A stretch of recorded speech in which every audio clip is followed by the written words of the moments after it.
வருடத்தில் ஒரு முறை மாத்திரம்தான் இந்த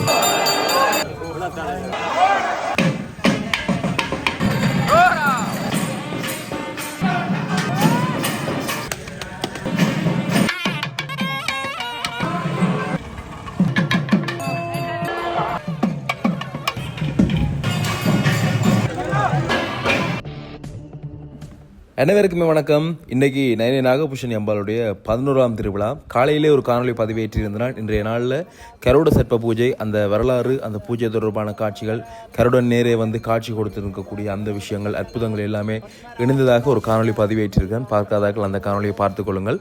அந்த பூஜையின் பின்னர் இடம்பெற்றிருக்கக்கூடிய ஒரு மிகச்சிறப்பு வாய்ந்த ஒரு விஷயம், நயனாதீவில் வருடத்தில் ஒரு முறை தான் இந்த காட்சியை பார்க்கலாம் என்று சொல்லக்கூடிய அளவில் மிகச்சிறப்பான ஒரு விஷயத்தை இந்த காணொலி வாயிலாக உங்களுக்கு தெரியப்படுத்துகிறேன்.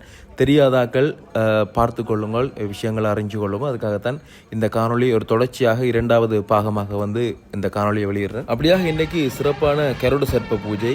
அந்த பூஜையின் பின்னர் அம்பாள் வந்து நாகத்தில் எழுந்தருளி இருக்கிறார். அங்கே நீங்கள் பார்க்கலாம். வசந்த மண்டப பூஜையெல்லாம் நிறைவு செய்து கொண்டு அம்பாள் எங்களுடைய நாகராணி, நாகம்பாள், நாகம் பூசித்ததால் நாகபூஷணி என்று அழைக்கப்படக்கூடிய எங்கள் நைனை நாகபூஷணி அம்பாள் நாகத்திலே அமர்ந்திருக்கக்கூடிய, எழுந்தருளி இருக்கக்கூடிய அந்த காட்சியை, ஒரு அற்புதமான காட்சியை பார்க்குறீங்க.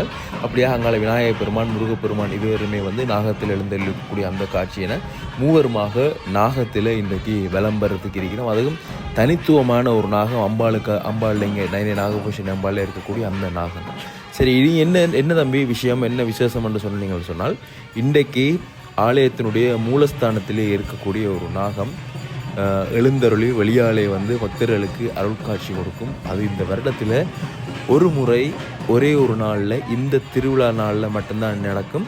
வருடாந்த மகோற்சவத்தில் 11ஆம் திருவிழாவில் வந்து கருட சர்ப்ப பூஜை, அதாவது இந்த கருட சர்ப்ப பூஜை நாளில் வந்து அந்த கருட சர்ப்ப தரிசனத்தை முடிச்சுட்டு வந்ததுக்கு பிறகு, கடலில் போய் பூஜை முடிச்சுட்டு வந்ததுக்கு பிறகு வசந்த மண்டப பூஜை நிறைவு செய்து சுவாமி ஆலயத்தினுடைய உள்வீதியை விளம்புவதற்கு செல்வதற்காக முன்றலுக்கு வந்ததுமே அங்கே மூலஸ்தானத்தில் பிரதம சிவாச்சாரியார், பிரதம குருக்கள் வந்து ஆலயத்துக்குள்ளே சென்று மூலஸ்தானத்தில் அங்கே தீபாராதனை காண்பித்ததன் பின்னர் அங்கே இருக்கக்கூடிய அந்த பாம்பை, அந்த பாம்பினுடைய பெயர் வந்து வாயு பட்சினி நாகம் என்று சிறப்பாக சொல்வார்கள். அந்த வாயு பட்சினி எழுந்தருளி வெளியாலே வந்து பக்தர்களுக்கு இன்றைக்கு அருள் காட்சி கொடுக்கக்கூடிய அந்த காட்சியை வந்து நீங்கள் பார்க்க போகிறீங்க. மிகச்சிறப்பான ஒரு தரிசனமாக இருக்கும். கட்டாயம் இந்த விஷயத்தை பார்த்து கொள்ளுங்க. வர முடிந்தவர்கள் அடுத்த வருடம் வந்து நேராக இந்த தரிசனத்தை வந்து பெற்றுக்கொள்ளுங்க. அதிசக்தி வாய்ந்த அந்த மூலஸ்தானத்தில் அமர்ந்திருக்கக்கூடிய அங்கே தீபாராதனை காட்சியை நீங்கள் பார்க்கலாம்.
நைனை நாகபூஷணி அம்பாள் தினம் அற்புதம் நிகழ்த்தி கொண்டிருக்கக்கூடிய ஒரு சக்தி வாய்ந்த அம்மன் என்றது அனைவருமே நன்கு அறிந்தது, கண்ணூடாக அறிந்திருக்கிறார்கள், தங்களுடைய வாழ்வில் உணர்ந்திருக்கிறார்கள். அப்படியாகத்தான் இன்றைய 11ஆம் திருவிழாவில் இந்த வாயு பட்சினி நாகம் அங்கே சிவாச்சாரியார் சிரசிலே சுமந்து கொண்டு வந்து இங்கே அம்பாளுக்கு அருகிலே வைக்கப் போகின்றார்.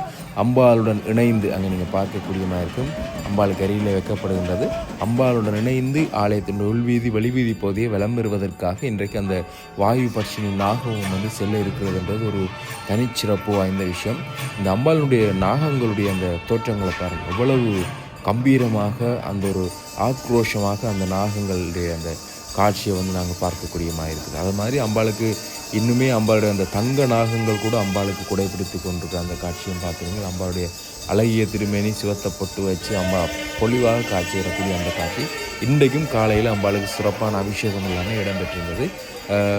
அந்த அபிஷேக காட்சியில் நீங்கள் பார்க்க வேண்டுமாக இருந்தால் நான் நேற்றைய நாளில் பதிவேற்றிருக்கக்கூடிய காணொலியை பார்ப்பீர்களாக இருந்தால் அம்பாளுக்கு எப்படி அபிஷேகம் நயனாதேவியில் இடம்பெறுகிறது என்ற அந்த காட்சியும் வந்து நீங்கள் பார்க்கலாம். அது சிறப்பு அபிஷேகம்.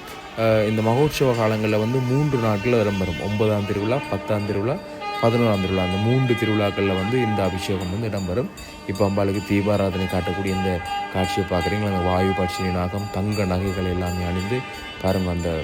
அந்த நாகத்தினுடைய சிறப்பு ஒரு அளப்பெரிய ஒரு சிறப்பு, காண்பதற்கு அரிதான ஒரு விஷயம், மிக மகிமை வாய்ந்த மூலஸ்தானத்தில் இருக்கக்கூடியதென்றால் நாங்கள் சொல்ல வேண்டும். மூலஸ்தானம் என்பது எவ்வளவு ஒரு சக்தி வாய்ந்த இடம். அதுவும் நைனை நாகபூஷணி அம்பாளுடைய மூலஸ்தானம் எனப்படுவது நீண்ட எத்தனையோ 1000 வருடங்கள் பழமை வாய்ந்த ஒரு விக்கிரகத்தை கொண்டிருக்கக்கூடிய அம்பாளினுடைய அந்த பாம்பினுடைய விக்கிரகத்தை கொண்டிருக்கக்கூடிய ஒரு மூலஸ்தானம். இப்போது நாங்கள் தீபாராதனை காட்சி பாருங்கள்.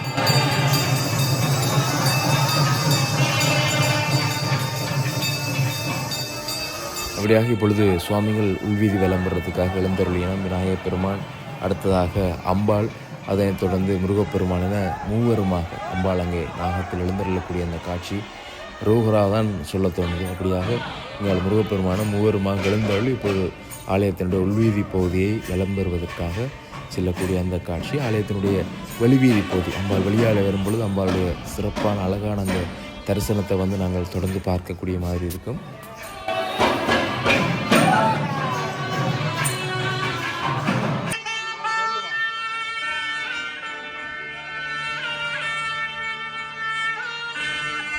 அம்மா வெளியில் வரப்போகிறா.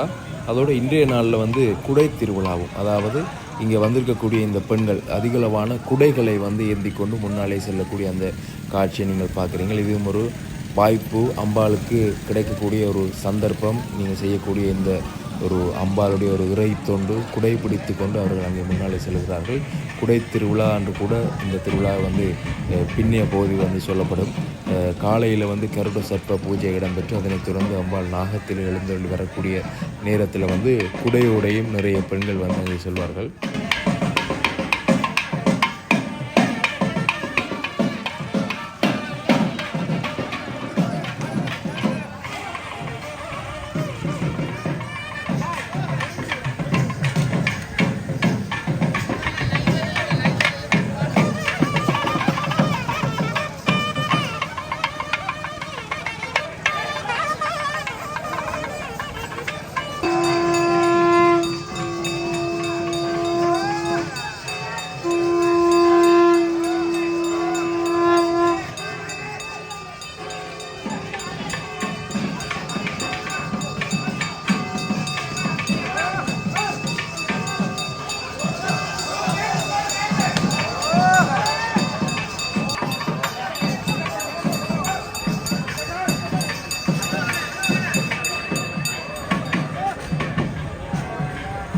இன்றைக்கு அம்பாள் வெளியால் வரையில் அதிகளவான தேங்காய்கள் அங்கே உடைக்கப்பட்ட அந்த காட்சியை வந்து பார்க்கக்கூடிய மாதிரி இருந்தது.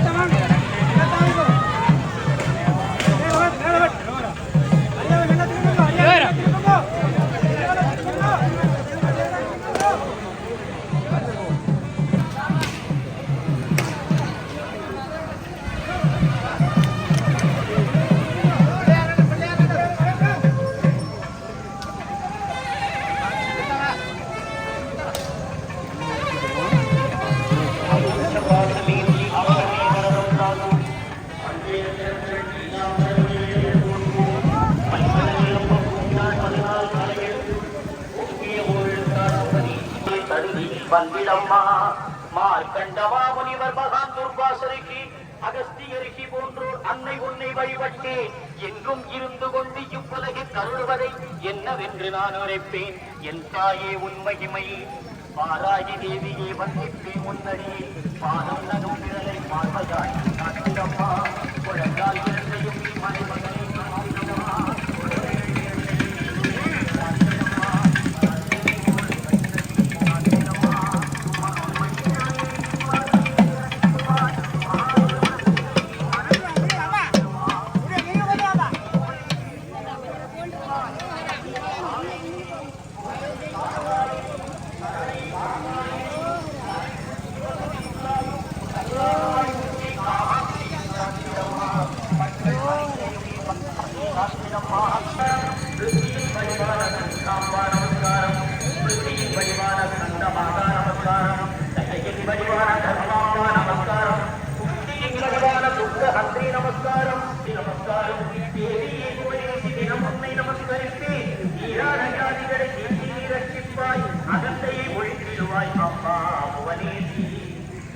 பிணிதீப்பாய் பிரம்ம சக்தி தாயே என் துன்பத்தை துளக்கிடவே தீப துர்க்கையாய் வந்திடம்மா துர்காம்பிகை தாயே துரிதத்தை விரைக்கிடம்மா அஷ்டமா சித்திகளை அடியேனை கருளிடம்மா. அப்படியாக நீங்கள் இப்பொழுது கேட்டிருப்பீங்கள் அம்பாளோட திருவீதி வழிவீதி விளம்பெறும் பொழுது அந்த ஒரு பாடல் ஒன்று இசைத்து கொண்டே இருக்கும். எனக்கு அந்த பாடல் என்ன பாடல், அது பாடலா இல்லை அம்பாளுக்கான தனித்துவமான ஒரு பாடலா என்பது தொடர்பாக எனக்கு தெரியலை. அதை கேட்கணும்னு நானும் மறந்து வந்துட்டேன். கட்டாயமாக அடுத்தடுத்த காணொலியில் அந்த விஷயத்தையும் கேட்டு முடிந்தால் அந்த பாடலை முழுமையாக என்னுடைய காணொலியில் பதிவேற்றேன். கேட்கும் பொழுது அருமையாக இருக்கும். அந்த வசனங்கள் அம்பாளை பற்றி, அம்பாளை போற்றக்கூடிய விதங்கள், எங்களுடைய துன்ப துயரங்களை நாங்கள் அம்பாளிடம் சொல்லி அதனை தீர்த்து வை என்று சொல்லக்கூடிய விதத்தில் அந்த பாடல் சிறப்பாக இருக்கும். கேட்டுக்கொண்டு போய்க்கல அந்த பாட தொடர்பாக நான் அடுத்தடுத்த காணொலியில் கட்டாயம் அந்த விஷயத்தை பதிவு செய்கிறேன். அப்படியாக அம்பாள் இப்பொழுது ஆலயத்துடைய வழிவீதி பகுதியை விளம் கொண்டிருக்குதா. நிறைந்தவர்கள் நாம் முன்பு சொன்ன மாதிரியே தீச்சட்டி எடுக்கக்கூடியவர்கள், அதே மாதிரி இந்த குடை தாங்கி கொண்டு செல்லக்கூடியவர்கள், நிறைந்த அடியவர்களை அம்பாளுடைய இந்த சூழலில் பார்க்கக்கூடிய மாதிரி இருக்குது. இன்றைய நாளில் நிறைந்தவர்கள் வந்திருந்தார்கள். இந்த கருட சர்ப்ப பூஜை, அந்த கருடனுடைய அந்த தரிசனத்தை காண்பதற்காக நிறைந்தவர்கள் இன்றைய நாளில் வந்திருந்தார்கள். அப்படியாக மிகச்சிறப்பாக இந்த பூஜைகள் இடம்பெற்று கொண்டு இந்த 11ஆம் திருவிழாவில்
மீண்டும் எங்களுடைய நாகபூஷணி அம்பா ஆலயத்தினுடைய முன்பகுதிக்கு வந்துட்டால் வழிவீதியை வளம் அழகாக பிள்ளைகளுடன் இந்த திருவீதி உலா வளம் சிறப்பாக வாயுபர்ஷினி நாகமும் அங்கே அமர்ந்திருக்க அருகிலே அம்மாவுடைய இந்த எழில் கோலம், அழகு கோலம் அவ்வளவுக்கு அற்புதமாக இருக்கும் பார்க்க. அது இன்றைக்கு இந்த பாம்பில் வரக்கூடிய தரிசனம் மிக அழகாகவும் ஒரு பக்திபூர்வமாகவும் பயத்தையும் தரக்கூடிய விதத்தில் அம்பாளுடைய இந்த தரிசனம் இன்றைய நாளில் அமைந்திருந்தது.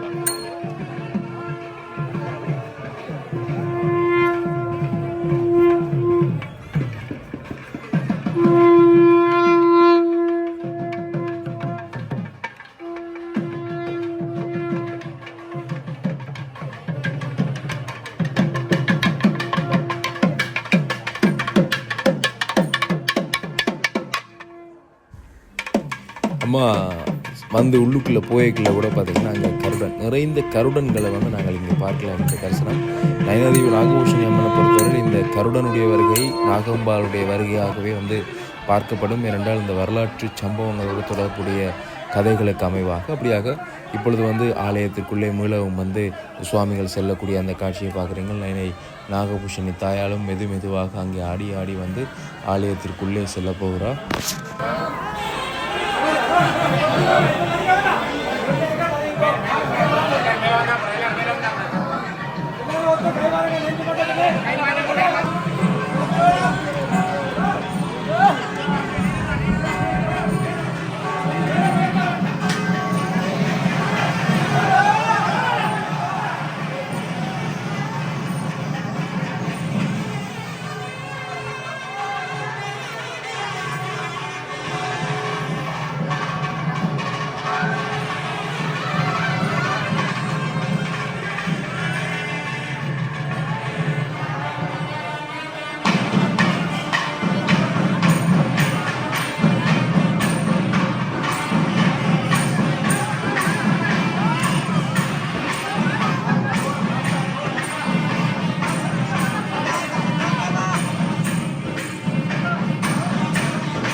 அப்படியாக நாகபூஷணி தாயார் அங்கே கீழே இறங்கியதும் மீளவும் வந்து அங்கே கொண்டு வரப்பட்ட அந்த வாயு பட்சினி நாகம் வந்து சிவாச்சாரியாரால் மீளவும் ஆலயத்தில் உள்ளே மூலஸ்தானத்திற்கு எடுத்துச் செல்லப்படக்கூடிய அந்த காட்சியை பார்த்துருங்கள்.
அங்கே உள்ளே எடுத்து செல்லப்பட்டதன் பின்னர் அம்பாள் வந்து வசந்த மண்டபத்திற்குள்ளே செல்லக்கூடிய அந்த காட்சி, அதனைத் தொடர்ந்து அம்பாளுக்கு தீபாராதனை காட்டக்கூடிய அந்த காட்சியை வந்து நீங்கள் பார்க்கலாம். மிக ஒரு அற்புதமான தரிசனம் இன்றைய நாளையும் காணொலி வாயிலாக உங்களுக்கு காட்சிப்படுத்தியிருக்கிறேன். நான் கடந்த வருடம் வந்திருந்தாலும் இந்த வாயு பட்சி நாகம் தொடர்பான விஷயங்களை வந்து தெரியப்படுத்தல காணொலியில், அதால் இந்த வருடம் அந்த விஷயங்களையும் தெரியப்படுத்தியிருக்கிறேன்.